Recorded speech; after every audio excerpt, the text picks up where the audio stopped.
Puak-puak ni dia tak fikir pasal rakyat lagi. Itu hari dia kata, tunggu PRU. Kita serahkan mandat kepada rakyat. Dah habis PRU, rakyat dah bagi mandat, dah lantik Perdana Menteri, kan? Dah bentuk kerajaan, 2/3 majoriti. Tunggu PRN pula, dia kata.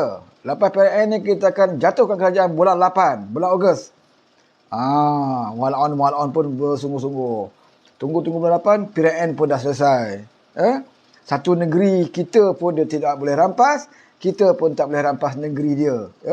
Status quo. Masing-masing pegang balik negeri masing-masing. Begitu kehendak rakyat, nak buat macam mana? Kan?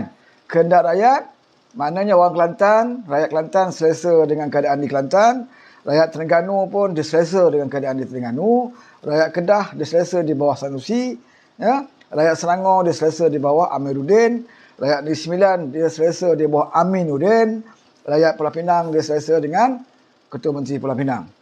Macam mana kehendak rakyat? Patutnya bila dah habis PRU, dah habis PRN, selesailah semua masalah politik. Tak payahlah duduk balah-balah lagi. Kan? Buatlah kerja. Mana negeri yang telah diberi mandat, buatlah kerja. Apa yang dijanjikan di Kelantan, kita masih ingat lagi di Kelantan dia janji apa? Kalau rakyat memberi mandat kepada kami di Kelantan, rakyat Kelantan akan selesa dan mewah kerana kita ada nadir bumi. Ingat tu saudara ya? Dia kata kalau rakyat Kelantan meneruskan kerajaan PAS di Kelantan, selepas ini, maka rakyat Kelantan akan lebih selesa kerana kita dah jumpa nadir bumi. Kita tengoklah nadir bumi. Yang mereka nak korek tu. Ataupun mereka nak buat macam style Sanusi di Kedah. Kemudian di Terengganu pun sama. Air perantau. Dia janji dengan perantau RM300 soal pilihan raya. Bila mereka dah menang, mereka minta ahli parlimen tu minta maaf sebab dia kata tengoklah kalau ada peruntukan daripada pusat kita akan tunaikan. Dia berjanji benda yang tak ada pada dia. Dia berjanji rakyat Terengganu benda yang tak ada pada dia ada pada orang lain, tapi dia berjanji. Kemudian bila dia dah menang, rakyat bagikan peluang untuk dia memerintah. Saya minta maaf lah, dia kata kalau ada peruntukan pusat kita akan bagi. Tengok. Tak ke buta kena kencing. Kita kalau nak berjanji dengan orang, benda tu ada kat kita, menjadi milik kita. Kuasa kat kita. Kalau kita berjanji dengan orang, nak bagi duit, tapi duit tu dekat tangan orang lain, jangan berjanji lain kali. Ini nak berjanji, benda tak ada pada kita. Kita janji kepada sesuatu benda yang ada pada orang lain. Tapi nak buat macam mana? Rakyat terpedaya. Akhirnya bila mereka menang, mereka senang je kata minta maaf. Kalau rakyat marah pun, mereka tetap kerajaan. Tak guna dah rakyat Terengganu nak marah sekarang pun. Tak guna dah perantau-perantau nak marah. Sebab dia dah jadi kerajaan. Tunggulah 5 tahun lagi. 5 tahun lagi dia janji lagi sekali. Dia jual sikit, jual agama sikit, kau agama lupa lah. Macam di Kelantan juga. Janji nak selesai masalah air, janji nak pembangunan, macam-macam janji. Rakyat bagi peluang. Dia jadi kerajaan, kemudian bila tak boleh selesai, dia tunggu 5 tahun, dia janji lagi. Di Kelantan ada signboard yang telah pun ditutup. Masa pilihan raya tu dia buka signboard dengan macam-macam janji kat signboard. Bila dah menang dia tutup. Sebab apa tutup? Sebab orang yang nak janji itu tidak jadi menteri besar. Yang letak janji-janji itu adalah orang yang rasa dia akan jadi menteri besar. Dia rasa dia boleh jadi menteri besar, maka dia berjanji nak naik Kelantan. Tiba-tiba nama tak naik menteri besar. Bila nama tak naik menteri besar, siapa yang nak tunai janji tu? Terpaksalah ditutup signboard tu. Supaya rakyat Kelantan tak tengok janji-janji tu. Nak buat macam mana? Kita dah pesan awal lagi. Masa kempen sebelum PRN kita dah pesan. Dengan lebay ni, berhati-hati. Berhati-hati sebab serban di kepala itu boleh menipu. Serban di kepala itu kadang-kadang dia boleh menjelma menjadi ular, membelit kita. Hati-hati. Jangan pandang serban, maka kita anggap semuanya betul. Jangan pandang serban, kita anggap dia tidak berbohong. Sebab itu saya dah pesan. Dah pesan banyak kali, tapi nak buat macam mana? Terlajak perahu boleh diundur, terajak mengundi 5 tahun lagi lah. Ha? Kan? Roh. Neh. Ha. Kau dapat air keruh, kami dapat air jernih. Ha, itu je lah. Kan? Pakar ekonomi punya pantun. Pakar ekonomi PAS punya pantun. Ha, tapi nak macam mana saudara ya? Inilah proses demokrasi. Seperti mana kata Datuk Seri Anwar Ibrahim. Ya, apabila wartawan tanya dia selepas tamat PRN, ya, satu komen yang positif, yang proporsional daripada PMX kita. Apa kata dia? Kita kena hormati pilihan rakyat. Kita dah berusaha untuk memikat sokongan mereka. Kita telah tunjukkan apa yang kita mampu lakukan. Ya? Tetapi apabila rakyat membuat pilihan, kita hendaklah hormati mereka, kata Datuk Seri Anwar Ibrahim. Ya? Jangan salahkan anak-anak muda. Kerana anak-anak muda ini, ya, banyak benda yang dia tahu, ada juga benda yang dia tak tahu. Tugas kita memberi pencerahan kepada anak muda. Kemudian terpulanglah kepada anak muda untuk membuat pilihan. Jadi bila dia dah buat pilihan, kita kena hormat, kata Anwar Ibrahim. Pilihan raya pun dah selesai. Sekarang ini tugas masing-masing. Sesiapa yang telah diberi mandat, buatlah kerja. Buatlah tugas. Ya, Kerajaan Negeri Kelantan, ya, Kerajaan Negeri Terengganu, Kerajaan Negeri Kedah, Pulau Pinang, Selangor, Negeri Sembilan, buat kerja. Dan Anwar Ibrahim selaku Perdana Menteri, dia akan buat kerja. Cukup-cukuplah politik. Ya? Cukup-cukuplah politik. Ini masih lagi ada ni. Masih lagi yang nak buat Sheraton 2.0. Sampai ke Sabah Sarawak berjalan.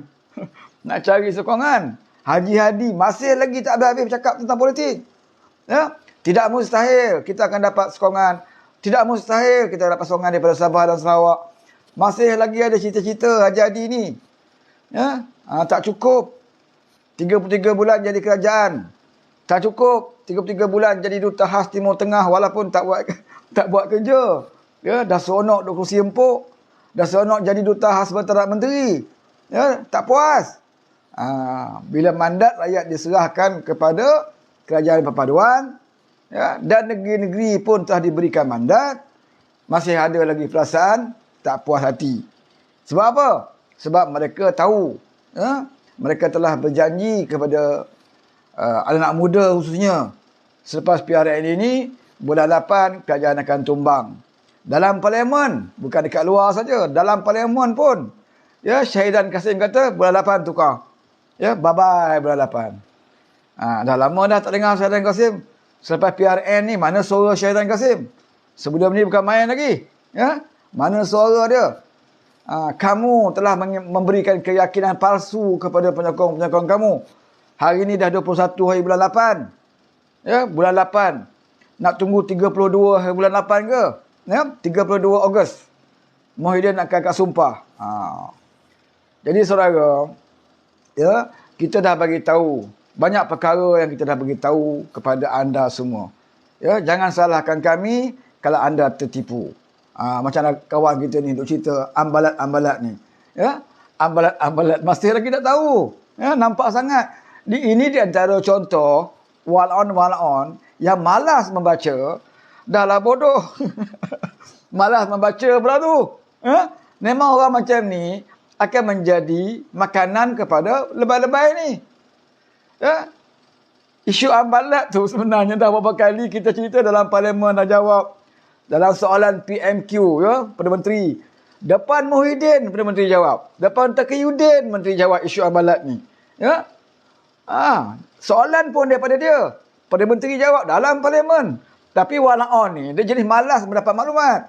Ya? Dia suka tengok TikTok. TikTok pula datangnya daripada siapa? Daripada Cikgu Bat. Datangnya siapa?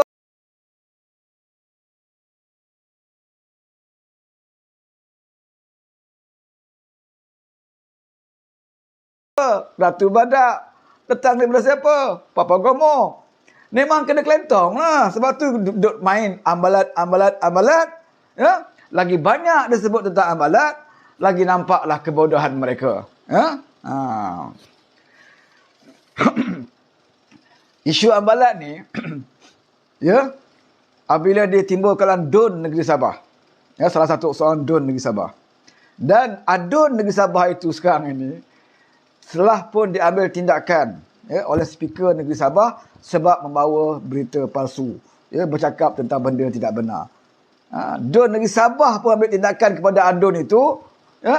Apa yang diucapkan oleh Adun itu diterima pakai oleh Walaon. Bayangkanlah saudara, begitu low class, terlalu rendahnya pemikiran Walaon ini. Jadi tak pelik lah kalau lebay-lebay ini boleh kelentong mereka. Sebab mereka malas membaca, malas nak cari maklumat. Bila malas membaca, malas nak cari maklumat, orang inilah yang menjadi mangsa kepada lebay-lebay ini. Sebab itu Haji Hadi selalu sebut, dia mensasarkan anak-anak muda yang jahil, para juhala. Dia akan cari orang macam ini untuk menjadi penyokong dia. Sebab orang macam ini mudah untuk lebay tipu. Baca sepotong ayat Quran, baca sepotong hadis, maka mereka akan lebur, hancur lebur dan terus percaya bahawa inilah satu kebenaran. Sedangkan Al-Quran dan hadis itu telah pun diputar belitkan mengikut kepentingan mereka. Contohnya macam saya nak cerita hari ini ialah Menteri Besar Kelantan, yang baru, yang digelarkan Din Cocopong, singa pas. Singa, dia panggil singa. Dia jadi Menteri Besar. Nek Amar pun tak tahulah ke mana perginya, menangis bucu katil kot, tak dapat jadi Menteri Besar. Senyap aja. Tak apalah, dah bukan rezeki kamu Nek Amar. Sebab sebelum ini kamu berdegar-degar bercakap seolah-olah kamulah Menteri Besar. Ego dan sombong Nek Amar ni. Bila rakyat Kelantan cerita pasal masalah air, dia persendakan. Dia kata ambo dulu mandi air belakang sungai Tesco. Molek je Tesco, dia kata. Dia senang je dia jawab, Nek Amar. Dia persendakan masalah rakyat. Masalah penting, keperluan asas di Kelantan. Masalah air, tapi dia persendakan oleh Nek Amar. Nak air ke nak Islam? Ini masalah di Kelantan ni. Apa lagi kata Nek Amar? Yang popular-popular lah. Perkataan-perkataan daripada Nek Amar. Kelantan ni sengaja dilambatkan pembangunan. Kerana apa? Kalau membangun Kelantan akan bertambah maksiat. Ni ayat-ayat yang biasa didengar di Kelantan. Tapi orang yang ego dan sombong ini tak boleh jadi Menteri Besar. Yang jadi Menteri Besar adalah singa pas. Iaitu Ustaz Nasruddin Daud. Betul? Nasruddin Daud. Yang digelar juga sebagai Din Cocopong. Kan, dia jadi Menteri Besar. Selepas dia angkat sumpah, terus timbul keegoan dia. Ini akhlak Islam ke? Apakah itu yang dikatakan akhlak Islam yang nak tunjukkan? Bila diberikan amanah sebagai Menteri Besar, sepatutnya merendah diri. Kita sebagai orang Islam, apatah lagi dikatakan sebagai ulama. Ulama ni pewaris Nabi. Adalah adab sikit. Bila kamu dapat jawatan Menteri Besar tu, rendahkan diri sikit. Rupa-rupanya tak tahu nak rendah diri. Pada dia jadi Menteri Besar itu dah kayak hebat. Walaupun jadi Menteri Besar sebuah negeri yang miskin, tapi dia rasa hebat sangat. Lepas angkat sumpah saja, dia terus pergi hentam 2 adun pembangkang. Sepatutnya dia mengalu-alukan. Rendah diri sikit. Beradab. Sepatutnya saya mengucapkan tahniah kepada 2 adun. Saya mengharapkan agar 2 adun ini mendapat jadi pembangkang yang baik. Dapat menegur kami dalam Dewan Undangan Negeri. Dapat memberikan idea dan cadangan untuk membangunkan negeri Kelantan. Saya menghargai pandangan. Mudah-mudahan pandangan yang diberikan oleh pembangkang nanti akan dapat membantu saya sebagai Menteri Besar. Sepatut itu ayat yang dikeluarkan kepada 2 adun ini. Tapi apa dia sebut, saudara? Dia kata apa? Semua sekali, Alhamdulillah, yang menang ini memperjuangkan Islam. Cuma tak apalah, dia kata ada 2 orang tu. Sebagai contoh kepada generasi yang akan datang. Contoh kepada orang yang menentang perjuangan Islam. Tengok. Akhlak dia. Akhlak dia. Tidak bersama dia, menentang perjuangan Islam. Bersama dia, menyokong perjuangan Islam. Bila orang ni nak saman, dia kata tak apa dah saman. Saya tak kata dia menentang Islam, dia kata. Tu cara lebay pusing. Lebay ni, dia nak pusing. Saya tak kata dua adun ini menentang Islam. Saya kata dua adun ini menentang perjuangan Islam. Saya nak tanya, dia cocopong, apa bezanya menentang Islam dan menentang perjuangan Islam? Apa beza dia? Apakah menentang Islam itu berdosa besar, jadi kafir, tetapi menentang perjuangan Islam itu tidak berdosa? Apa beza dia? Ya? Bolehkah seseorang itu memilih antara dua? Satu menentang Islam, satu menentang perjuangan Islam. Boleh ke? Tak boleh. Dua-dua tak boleh. Dua-dua boleh jadi kafir. Secara tak langsung, Menteri Besar Kelantan mentakfirikan dua adun ni. Apabila dia mengatakan menentang perjuangan Islam. Jangan nak main ayat, Nasruddin. Ya, bila kamu dengar kamu nak kena saman, kamu nak main ayat. Saya tak kata dia menentang Islam. Saya kata dia menentang perjuangan Islam. Kita nak tanya Nasruddin, apa bezanya menentang Islam dengan menentang perjuangan Islam? Apa beza dia? Apakah menentang Islam itu salah, tetapi menentang perjuangan Islam itu tidak salah? Sebab Islam itu adalah satu agama yang nak diperjuangkan. Ya, satu agama yang wajib kita perjuangkan. Jadi sesiapa saja yang menentang perjuangan Islam, dia akan jadi kafir. Sebab yang menentang perjuangan Islam ini adalah musuh-musuh Islam. Jangan nak cuba main dengan ayat. Ya, nak mengelirukan orang. Seolah-olah menggambarkan bahawa yang salah adalah menentang Islam. Menentang perjuangan Islam itu tidak salah. Apakah itu yang nak dimaksudkan oleh Menteri Besar Kelantan? Ya. Patutlah orang kata dia mengaji ilmu, tak sempat habis. Belajar tak sempat habis. Ya. Kalau itu pun susah dia nak faham. Ya. Sebab tu saya nak bagi tahu walaupun kat sini. Ya. Kita berani menyatakan bahawa apa yang disebut oleh Menteri Besar Kelantan itu menjurus ke arah takfiri. Ya, takfiri. Sebab apabila dia menuduh dua adun itu menentang perjuangan Islam, bagi saya itu adalah istilah untuk mentakfirikan orang itu. Kerana bagi kita, sama ada kamu menentang Islam atau kamu menentang perjuangan Islam, kedua-duanya haram. Kedua-duanya itu adalah musuh Islam. Sebab Islam itu satu agama yang wajib kita perjuangkan. Agama yang wajib kita perjuangkan.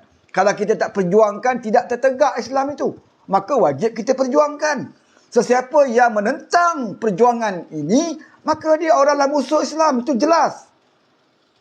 Dan inilah tuduhan yang dibuat oleh Menteri Besar Kelantan kepada dua adun tersebut. Apatah lagi dua adun tersebut punya track record yang cukup cantik. Track record yang begitu baik. Orang yang berkhidmat kepada masyarakat. Orang yang tidak pernah melakukan perkara-perkara maksiat yang besar. Dosa-dosa yang besar. Apakah layak kamu menggelarkan mereka sebagai orang yang menentang perjuangan Islam?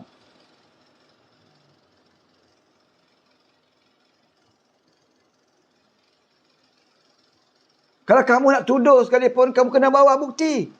Buktikan bahawa dua adun itu, ya, dari segi kenyataannya, dari segi perbuatannya, kena buktikan bahawa dia betul-betul menentang perjuangan Islam. Kalau kamu gagal buktikan bahawa kamu bersangka buruk dengan orang yang belum tentu lagi sama ada dia itu lebih beriman berbanding dengan kamu. Sama ada dia lebih ikhlas untuk perjuangan Islam berbanding dengan kamu. Jangan ingat bila kita dah jadi ustaz, kita jadi menteri besar, kita dah pakai serban, kita dah pakai jubah, kita hafal ayat Quran, maka kita rasa kitalah yang paling tinggi iman kita berbanding dengan orang lain. Sebab itu kita bebas untuk menyatakan orang lain menentang perjuangan Islam. Ini riak, ujub, takabur, bongkak, sombong. Yang tidak harus ada pada seseorang yang dilihat sebagai seorang ulama konon-kononnya. Ini amat kita kesal, saudara. Kita ingatkan dah zaman sekarang ini, dah tak ada dah budaya-budaya takfiri seperti ini. Tahun 80-an dulu, memang betul berlaku. Ya, apabila dia diasaskan oleh Hadi Awang. Ya, budaya takfiri ini. Kita ingatkan zaman dah moden ni tak ada lagi. Rupanya ada lagi, saudara. Ya, ada lagi, saudara. Sebab apa ada? Sebab selagi ada iblis dan syaitan, selagi itulah ada penjual-penjual dan penunggang-penunggang agama. Mereka menggunakan agama untuk mengangkat diri masing-masing dan menghina orang lain. Mereka bongkak dengan ilmu yang mereka ada. Mereka rasa hebat dengan ilmu yang mereka ada. Dan mereka memperlekehkan orang lain. Mempertikaikan akidah orang lain. Mempertikaikan perjuangan orang lain. Sedangkan kita tak tahu, ya, siapa sebenarnya yang lebih memperjuangkan Islam. Kita hanya lebih bermegah dengan slogan-slogan kita semata-mata. Apakah Islam itu boleh tertegak dengan slogan? Apakah Islam itu boleh tertegak dengan hanya laungan Allahu Akbar? Tetapi dalam masa yang sama, kita mengamalkan sikap takfiri, ya, mudah mengkafirkan orang. Memang dia tak sebut adun itu kafir. Memang dia tak sebut. Tetapi apabila dia membuat dakwaan bahawa dua adun itu menentang perjuangan Islam, apakah hukum yang nak kita berikan kepada orang menentang perjuangan Islam ini?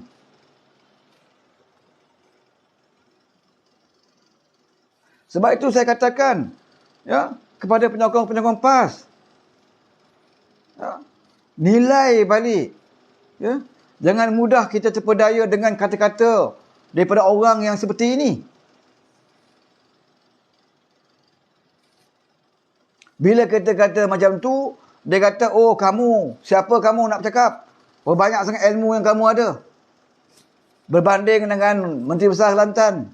Berbanding dengan Din Cecopong. Oh banyak sangat ilmu kamu ada. Ini masalah dia, saudara. Ini masalah wanaon ni. Bila kita tegur, dia kata, siapa kamu? Baca Fatihah pun tak betul lagi. Nak tegur ulama' kami. Apa kamu, ilmu setakat mana kamu ada? Nak tegur kami, ulama' kami. Saya nak bagi tahu wanaon. Ya, kalau ilmu menjadi sandaran kebenaran, saya nak kata kepada wanaon, iblis itu lebih banyak ilmu dia.